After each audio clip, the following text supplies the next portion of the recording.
xam ne moom lañ doon teg nag tëj suukar sañ jëlee ci bitim réew dakal nañ ko ëpp baax na ci laax bu tàng de Le Quotidien ne kaa ne suukar soosé nga xam ne nag maanaam moom la ñuy jëlee ci bitim réew waaw yaat wa day dal na ca kaw commerçant ya waaw la sabab nag maanaam ñu dakal loolee mooy suukar si nga xam ne ko njëg la daa mujj yokk ñëpp conseil national de la consommation tey ci talaata ji kon lañ ko convoqué 24 heures yéene kaa ne taxe bi nga xam ne kon daal dinañ koy dakkal ca suukar sa gouvernement au Sénégal bi maa du nañoo sukk jébalu nag ci kanamu commerçant yi dogal boobee mën na jural nag ab jee gouvernement bi ci wàllum koom-koom waaw source aana yow nguur gi ñàkk ci lu tolloo juróomi milliards nga naan ma lan 24 heures yéene kaay ne ko may ma yeggali gis nga nguuru Sénégal gii waaw waroon nañoo jéem a roy nag ci Côte d'Ivoire gis nga 2020 gouvernement bi ci boppam dafa tere lépp luy xeetoog suukar suñuy jëlee ci bitim réew daal di ko dugal ci biir Côte d'Ivoire googe fii ak juróomi at yii di dikk yéene kaa gi ne adduna bi yëpp nag laa la wax gis nga fi mu nekk nii réew yi xam nga lu ñuy jongante moom seen bopp laa lay wax nii autonomie ci lu jëm nag ci wàllum lekk gi nga xam ne kon nañu koy jëfandikoo bay dundee moo gën lépp direct news taxe yi nga xam ne kon daal dinañ koy dakkal nag ci suukar suñu jëlee ci bitim réew gële du waana def lu ni mel réew mi quotidien ne njëg yi ànd ak dal da di farata la de le tee mooy yéene kaa ne ngir puus na gouvernement bi lée ngir mu yokk njëg yi gis nga suukar si waaw xanaa xamoo leen ne yenn ci commerçant ñoo ko tey daal di koy nëbb ngir suukar si manqué yéene kaa gi ne waaw magasin yi nga xam ne compagnie sucrière sénégalaise moo ko moom la fa nekk ci suukar suñ fa denc toll na ci ñaar fukki junni ak juróom-ñeent laa la wax ci ay tonnes 29 000 tonnes yoo xam ni mën nañ koo dundee lu tolloog weer ak fukki fan ak juróom 45 jours laa la wax évidence yéene kaa ne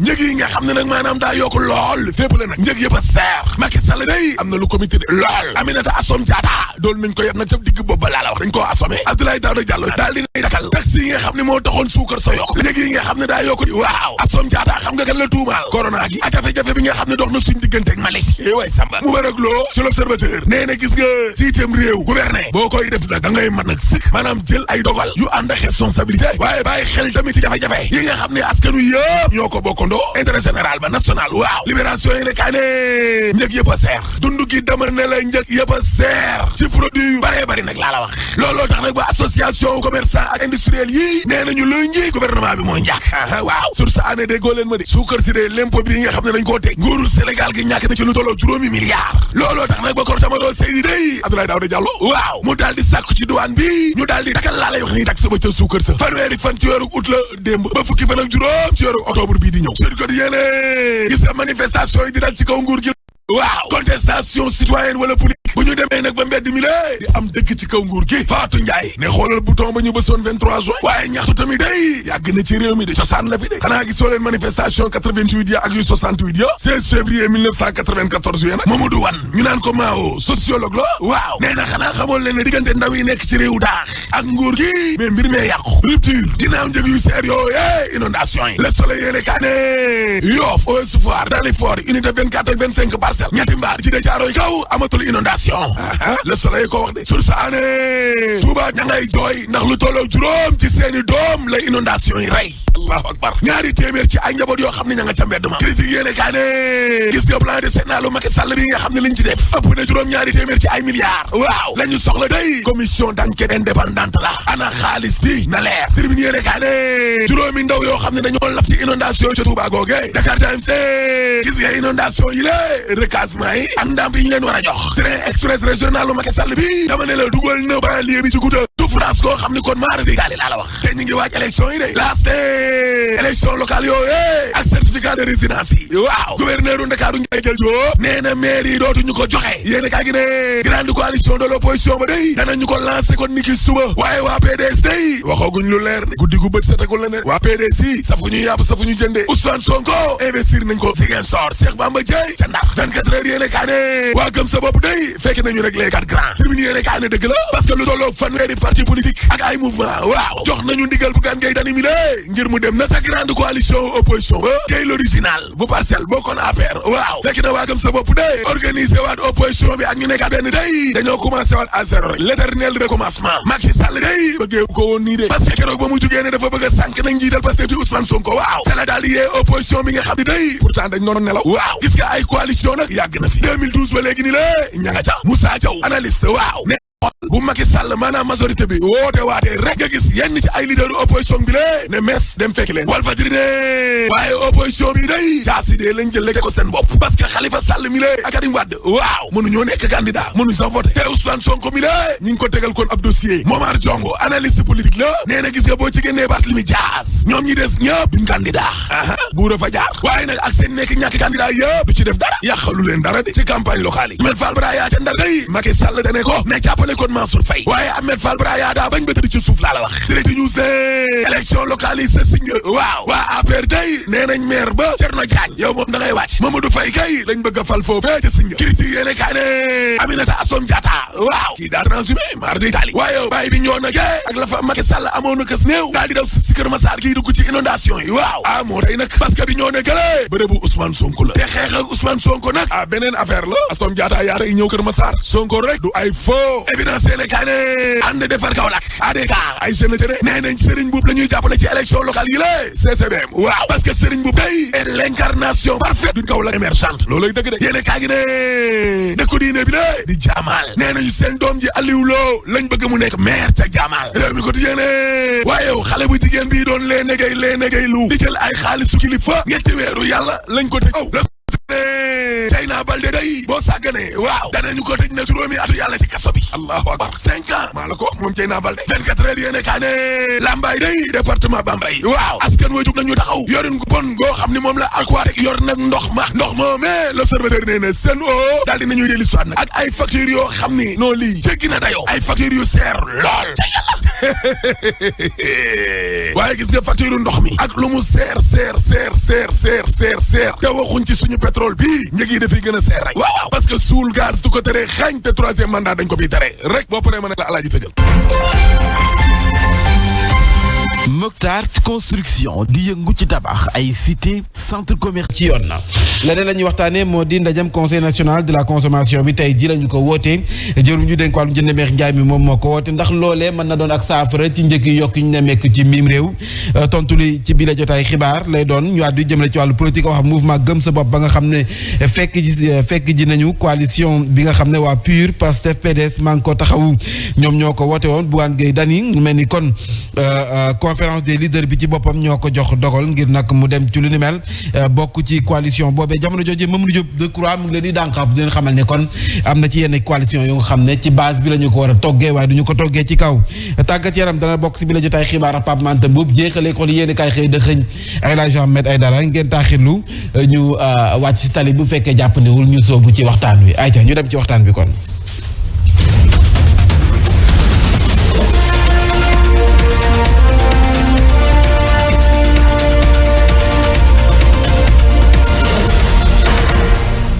ngeen ñuy topp ci Zik FM Sen TV l'officiel bi la jotaay xibaar ñu fës kee nekk door ni leen ko waxee ci ndorteel li ak litige foncier ba nga xam ne moo ñeel suuf si di 1451 coow loolee judduwaat na mu di mbiri 94 milliards yi mel ni kon ña doon na suuf sa si boppam bi la yoon ñoo yëkk seen kàddu mu ruguleet ñoom la ñu xamle moo di cour d'appel bu Kaolack dafa tranché woon ba noppi te ñoom la ñu joxoon ak ndam loole la ñu bëgg ñu daal di koy appliquer sa na mu gën a gaawee dàq ñu benn yoon ñoom héritiers yi yóbbu si yoon SNHLM waaye it ka nga xam ne moo porté woon plainte kenn ci mandataire yi loolee nag du ñàkk Jibril Diall juróom benneelu mandataire ba daan ci dikk ci si sunu yeneen jotaay xibaar ci ay kàddu ya musa yëkkati ñu àddu jëmale ci conseil national de la consommation ñu fës kenn si waxtaane njëg yu cher yi nga xam ne moom la ñu nemmeeku jamono ji mu mel ni kon ñu dénk wàllum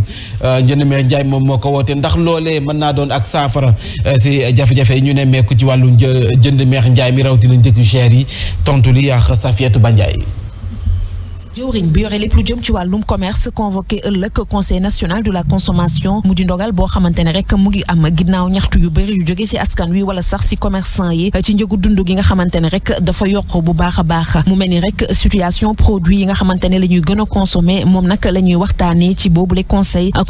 national de la consommation nekk kon benn organisme paritaire bu nekk ci ginnaaw ministre bi yore lépp lu jëm ci wàllum jaay beeg jënd bi bokk na ci ay objectif wala sax ay weccoo xalaat ci diggante pouvoir public yi représentant association de défense consommateurs yi waaye itam représentant organisation professionnelle yeeg entreprise yi nga xamante ne ñooy assurer mission de service public bi ci lépp loo xamante ne rek dafa ñeel ay jafe-jafe ci wàllum consommation kon nag conseil national de la consommation mën na saisiru ci benn question amal nag ay concertation yoo xamante ne rek dina aboutir ci ñu créer sax léeg-léeg structure technique boo xamante ne dañ ci xalaat ngir mën a proposer ay mesures yoo xamante ne rek mu ngi jëm ci réorganiser benn secteur wala sax éliminer bépp intermédiaire boo xamante ne rek day indi ay gàllankoor ba mën sax jur yokkute ay njëg.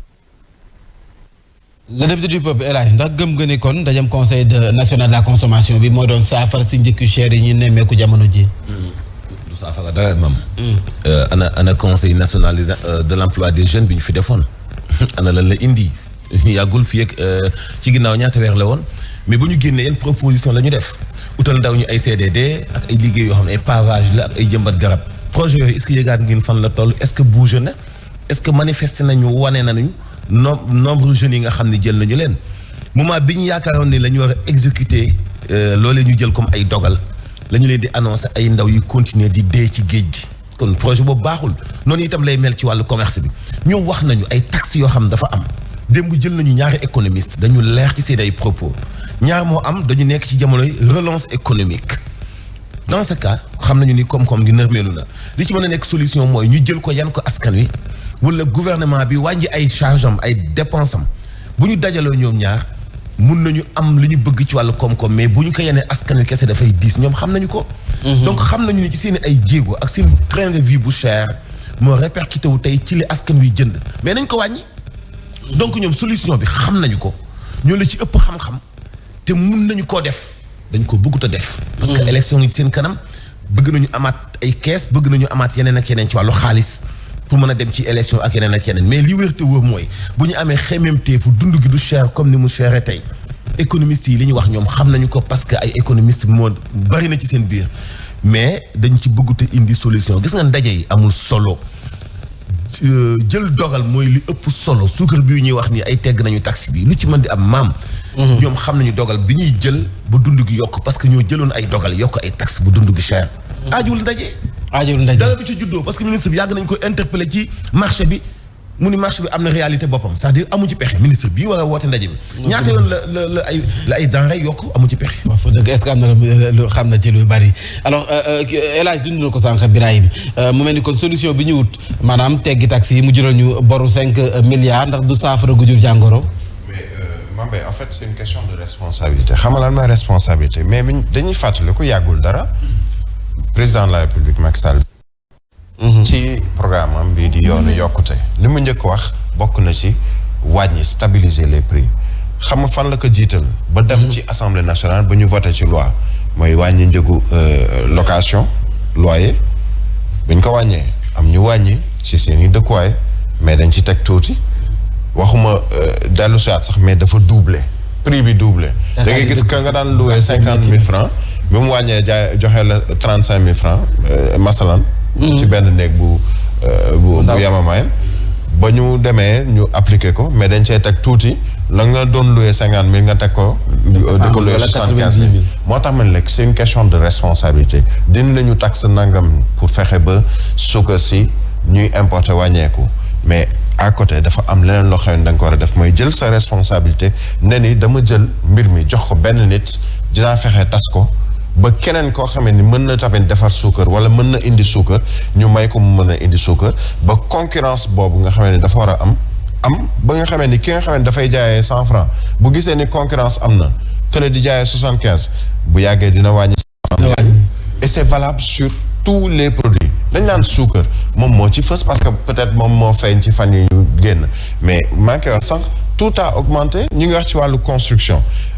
Mansour mi tabax këram xam na ci construction yi li daanaka pont sax yokku na ak yeneen yëpp yokku na keneen ak keneen ku bëgg tey tabax këram nga ne ko léegi da ngay wàññi sa loyer mu ne la man de la nga ma jox ci wàllu matériaux de construction boo ma nee par force da ngay ndax loi génne na da ngay wàññi sa loyer ce sera pas possible parce que la may tabaxee sama kër mënuma cee wàññi loyer boobu donc c'est une situation qui est assez compliquée. léegi yokku na tey mu ngi ci 70 000. yokk na kon mais mënoo wax ni jaay mënoo jaay c'est une question de responsabilité. tonne ciment 70 000 et naan ko da ngay yokk sa da ngay wàññi sa waay. doy na waar acca ñu àddu jëmale ci wàllu politique génn ci njëkk yi mu di waa mouvement gëm sa bopp dem nañu bokk ci coalition ba nga xam ne PUR PASTEF PDS Manko taxaw ñoo ko wootee mooy ni kon Bougane Gueye Dany moom la ñu tànn ñoom conférence des leaders ngir na xamal ko ne mën naa dem wuy ji wooteeb Khalifa Sall ma nga xam ne moo doon sàkk mu ñëw ñu bokk ci boobu lépp coalition démb la ñu ko xamle si ak janoo ga ñu woote woon ndax taskatu xibaar yi ñu ànd Cheikh Fatlaye Mbaye Diop Baba Diaw. grande coalition gëm sa bopp ñu daal di koy taxawal ginnaaw nag ab assemblée générale ki ñu ci tab ba mu jiite ko doon Bougane Gueye Dany mi nga xam ne nag jamono ji mi ngi jàpp ne coalition bi nag moom mooy doon juróomeeli membre ci coalition bi ñu tuddee coalition opposition ñeent ñi. conférence des leaders jox nañu ma quitus ne ma nañu dem dugg ci biir coalition boobu ñenn ñi jàppee coalition des grands kon 5e grand am na. ci noonee la Bougane Gueye Dany di wootee ci ab benno ci opposition bi. tey jii ñu ngi leen di déglu Sénégal ñu ngi leen di bàyyi xel li ñu bëgg mooy yéen ñi nekk ci opposition bi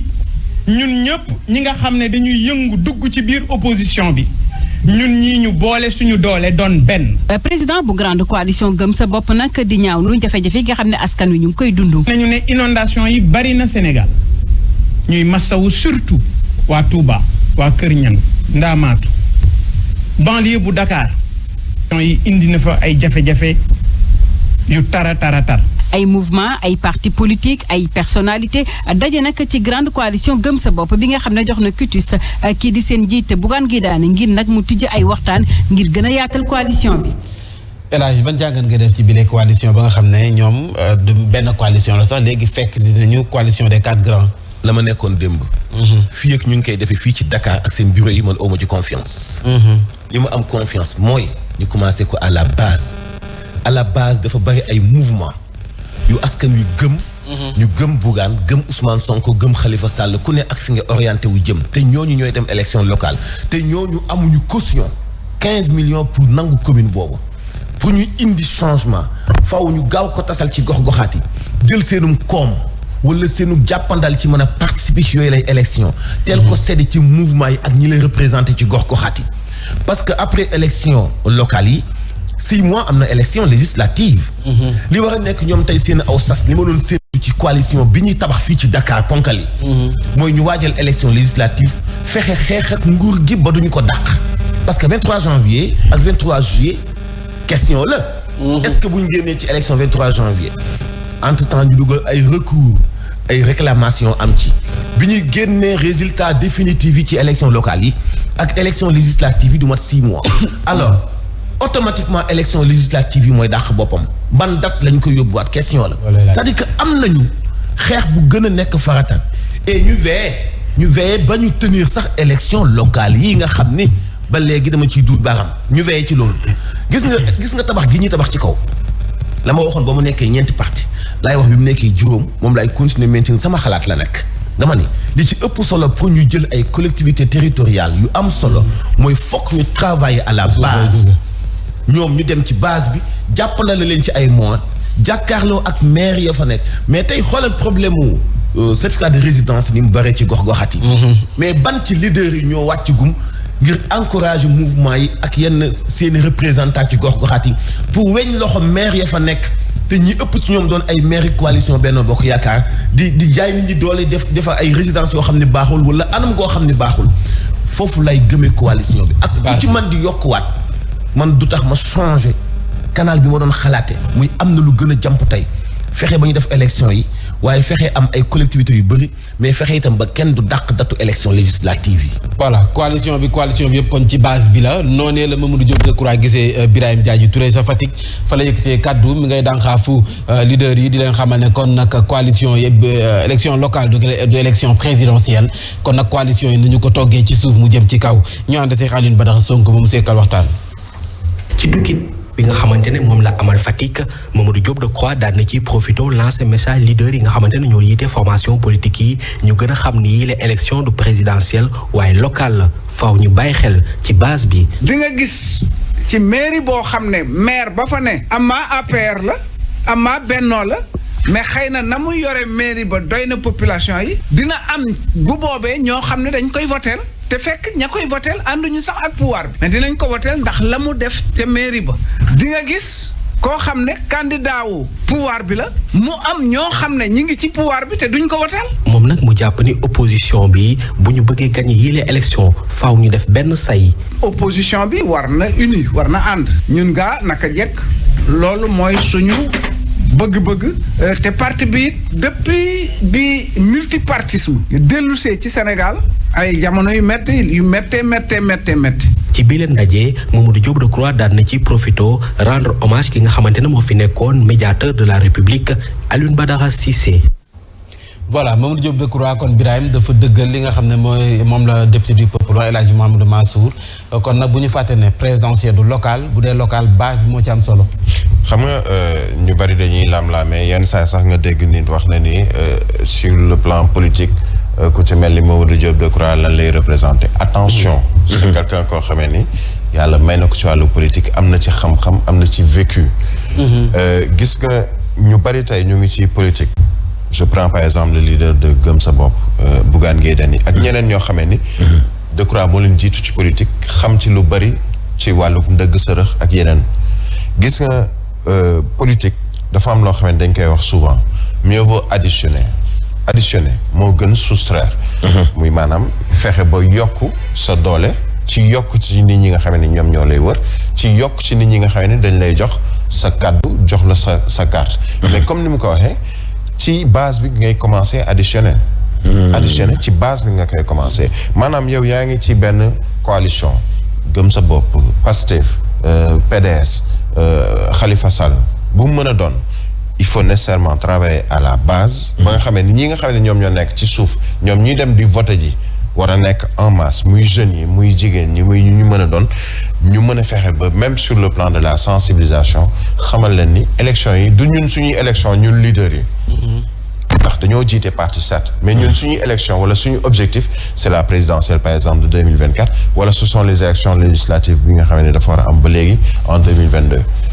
mais yéen ñi nga xam ne yéen a dem ci wàllu localité collectivité yéen a xam ni ko Decroix waxee lan moo xew ci seen i gox ak goxaan mais yéen transmettre ces informations ñi nga xam ne ñoom ñooy seen i leader ba ñooñu bu ñuy tànn ñu bañ a ñëw ne ni puisque ñun dañoo jàpp ni Mansour moom bëgg nañ ko siiw na mais est-ce que base bi bëgg nañu Mansour wala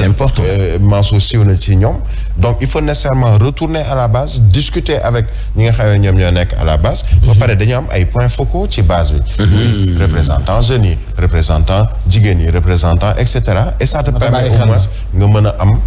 benn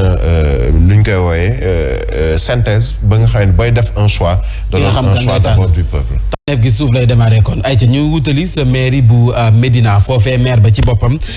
mu ngay dànxaafu nguur gi rawatina sous préfet ba di leen xamal ne kon jamono ji nañuy joxe li nga xam ne mooy certificat de résidence yi ak transfert d'électeurs yi tey na xel lool te sàcc googee nga xam ne ñu ngi koy togg jamono ji bee boo ñu xam ne du def lu dul yeewu fitna nañu ko dakkal ñu ànd Seex Fatoumata Diop ma daal ni Marega maire bu Médina nee na déet ci la mu duppee manœuvre antidémocratique bu jukkee ci sous-préfet bu Dakar lépp lu jëm nag ci révision yu liste électorale yi lée boobu ba léegi xam nañu Médina luy métti seen bopp la waaye nañ gëm yàlla nag xam ni yi ñuy nas yëpp dara du ci sotti càcc gi dafa setul duñu ay pro seen càcc gi ñu bëgg càccantu gi dafa setul tey yaa ngi jël ay 4 camions policiers di intimider waa Médina yi teg ko ci buntu stade bi mais pour lan. Bamba Fall yokku ci ne duñu accepter benn transfert ndax nag Médinois yi foofu ca Médina la ñu bëgg a voter. lu nekk carte électeur bi nga teg fii armée bi yëpp du tax carte électeur du tax certificat de résidence sous-préfet jàll. sous-préfet il faut ñu fàttali ni la doo représentant parti politique am na lu mënul nekk. lu jiitu conférence de presse bi maire bi di Bamba Fall nag dañu ko rek bañaloon accès bi ci biir stade Iba Mar Diop fi nga xamante ne la ñuy amaleel bile révision laata nag police bi di ko autoriser mu daal di dugg.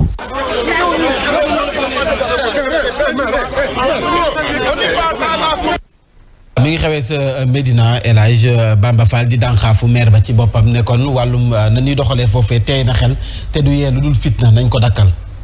c'est-à-dire que administration bi souvent. doxalinam ci zone boobu mu coiffé. ngay poser ay questions lan la quoi. mooy li ma doon wax benn jour nii administration muy gouverneur préfet ak sous-préfet ñooy base bi yenn bànqaasu république bi. dafa am solo parce que moo commencé ci suuf yeeg ci kaw mais lu ci mën di am bànqaas yooyu nit moo fay nekk mais da nga gis ci ñoom ay nit yu seen doxalin dafa taq suuf. démb ci mujj waa Lambaye dañuy def conférence de presse. def face sous-préfet bi fa nekk. ni ko dootuñu nelaw mukk te jóge woo fi ndax ni nga ñu bëgg a forcer ak waa teg te bëgguñu ko ñun consommateurs yi fay ndox. Lambaye noonu la mel Médina. kan moo osé ubbil Médina benn centre de vote bu nekkul Médina. loolu fan la tegee ñaata école ñoo nekk Médina ñu xalaatu ubbil Médina centre de vote boo xam ne mu ngi bokk ci commune bu Dakar Plateau loolu fan la tegee beneen bi ci des benn maire buy def conférence de presse am lu muy dénoncer lu fa ay policiers di wuti. wax fa dëgg kenn xamul loolu lan lay niru c'est-à-dire dafa am yoo xam ni bu amee gouvernement bi la neex parce que lii ñuy wax ni ministre de l'intérieur moo la ko gën a yëg. te moom moo yilif sous-préfet yi ak préfet yi. ne leen di woo di leen laaj li xew lan la fii nga yem gis nga dafa am benn honneur benn daraja. ak benn mute bu nekk ci administration. gis nga ba léegi manifestants yi dañu ragal sous-préfet. ba léegi activistes yi dañu jox cër préfet. ba léegi syndicalistes yi ak bañkat yi dañu bàyyi xel gouverneur gis nga mute boobu bu ay benn nit tax ñu sekk ñu dévoiler ko bis bu ñu ko dévoiler dañuy simmi suñu république dañuy déshabiller suñu démocratie. moo tax am na yenn personne yoo xam ne ay sous-préfet lañu wala ay préfet lañu dañu war a fàttali seen rôle dañu war a fàttali doon seen taxawaay moomuñu gox ba dafa am lu ñu fay jouer ëppuñu fa nit ñi doole du ñu wootee ni jàppal ma di wala jàppal ma di mënuñu ko. dafa am lu ñu leen dénk ci wàllu doxalin wu taxaw ko maanu teef ñu coiffé banqaasu gouvernement yi fa teew service pêche service économique service nangam ñëpp mu boole leen coiffé nekk seen kilifa bu ñu bëggee def ay lotissement nangam lu bàyyee ko ci conseil municipal ñu demandé ko ni ko lii c'est technique laajal say entourage administration bi teew ci gox bi ñu jàngat ko techniquement bu okkee nga approuvé ko mais ñaata ci ay coowu lotissement mooy am ba ci dëkkuwaay yu bon yi parce que du aw ci technique bi nekk ci département bi wala communauté rurale bi commune pour ñu valider ko techniquement pour mu soog a approuver mais lu dugg rek mu approuver ñu leen di tuumaal lu nekk il est temps ñu conserver suñu administration bi bañ a nangu ay benn personne yu dugg ci ñeexum soos mu ne pour bëgg ko déshabiller bëgg ko dévaloriser bëgg a dindi mythe bi nga xam ne moo ci nekkoon jaaduwul Bamba Fall mu ngi def ay certificat de résidence fekkonte woon defaru ko ñu mën ko attaquer loolu mais mi ngi koy defar mais li mu laaj dëgg la muy commune bu fekkee maire baa ngi koy defar sous-préfet warut a defar wala sous-préfecture waruñu faa defaree ay certificat de résidence loolu mooy dëgg benn ñaareel bi ci des ab commune du fa nekk ak ay palaces yu jeexul benn yoon ñu koy wutal ab centre de vote ci beneen commune loolu laa ni jaaduwul. doy na waar. dañ ko indi fu ko teg si bind valable ko. fu ko teg si bind daganal ko maam nañ ñu ko wan. nañ ko wane Médina mi ngi bëgg a nekk cas parce que coow lii bari na fa lool foofu te élection yi sax mën nañu wax ne des na ay weer. waaw mais la solution bi nga xamee ni war nañ ko explorer mooy bu gouverneur bu Dakar taxawal mooy amul benn mairie muy Médina muy feneen fu mu mën a doon ci Dakar boo xamee ni dañ lay bàyyi sañ-sañu defar li di certificat de résidence parce que coow li bari na duma faral diw wala faral diw Bamba Fall li muy wax am na ci ay firnde boppam beneen maire je prends par exemple Pala Samb ak Cheikh Gueye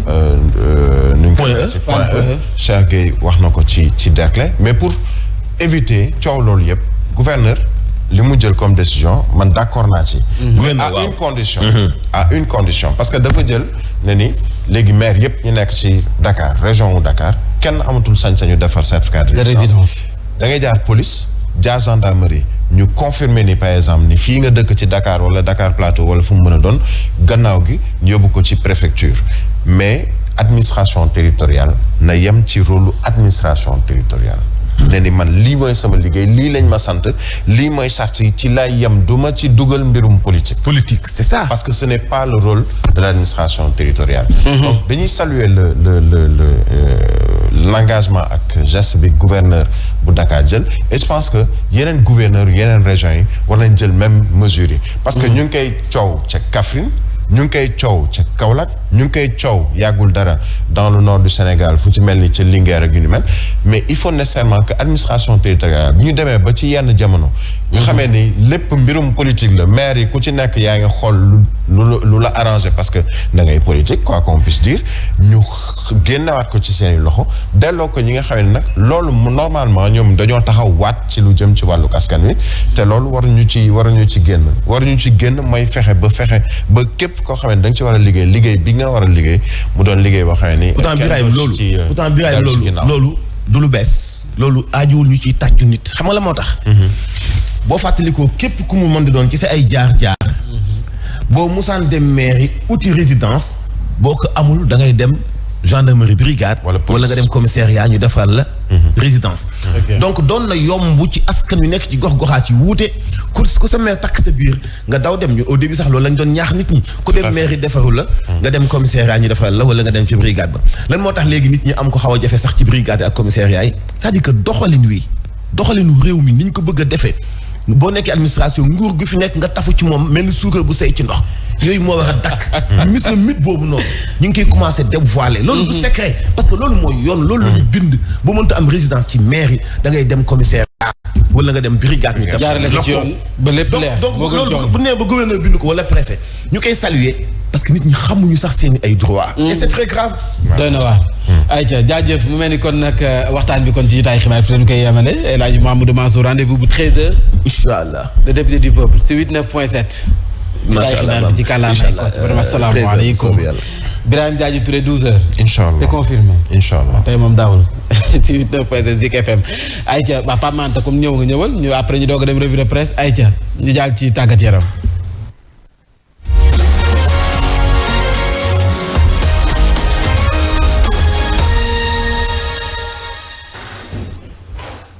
ayca bu la xoolee Birahim nañ day sëgg.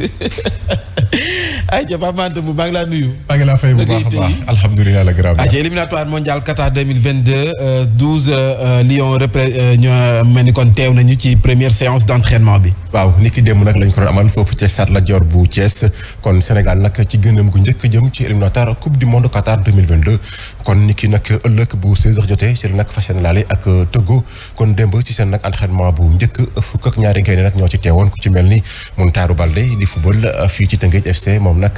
ñu convoqué ko ci nag boobule jongante ak Congo keneen ñu teew tamit ci boobule entraînement bokk na ci Pape Abou Cissé Mamadou Loum Ndiaye Sadio Mané Edouard Mendy Seny Dieng Saliou Ciss Nampalys Mendy Joseph Lopi Ibrahima Mbaye Moustapha Nam ak Famara Diédhiou kon tey jii nag liste gaynde yi yu xam ne sélectionné nag ci boobule jongante tey la war a complet kon gannaaw nag ba ñu homologué lii di Stade Lat Dior bu Thiès en tout cas. gaynde Sénégal yi ku ci mel ni Pape Abou Cissé rafetlu bu baax a baax pelouse bi nga xam ne am na nag amélioration bu ñu ci nemmeeku ñu teewlu ko ak mbaytal xuma.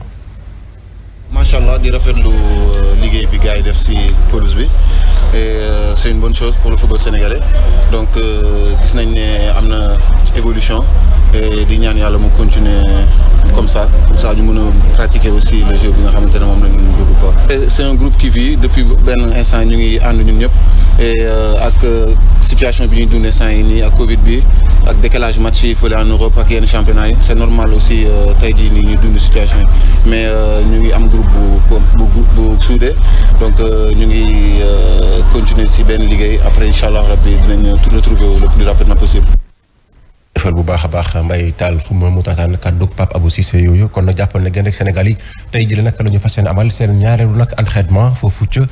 pelouse bu Stade Lat Dior bu Thiès bu ñu ci jógee nag ci lañu amal point de presse avant match ci diggante nag Aliou Cissé ak naataangoom togale bi di portugais bi di Paulo Duarte di fàttali ni di jogante ak ëllëg yi dañ koy joué nag ci huis clos ci teewaay kenn nag benn supporter du ci mën a teew li ko waral mooy mbas mi di Covid 19 ak teewaayam fii ci réew mi. Kigali 2021 Afrobasket Sénégal Angola ëllëg lay doon ci quart de finale. ëllëg nag le Sénégal fas yéene laale ak Angola en tout cas bu ñu nag buggee wëyal seen nag taxawaay ci boobule compétition Sénégal nga xam ne objectif am mooy nag reconquérir li titre boobule kon nag faaw ñu nag daan Angola ëllëg bu 13h jotee en tout cas Maurice Ndour ak ñi mu àndal daal xam nañ bu baax lu leen di xaar ci boobule jogante ñu teewlu ay kàddoom ak suñu ndaw bu ñu teewal ci foofu ca Kigali di Sadio Abibouka. ñun xam nañ lan moo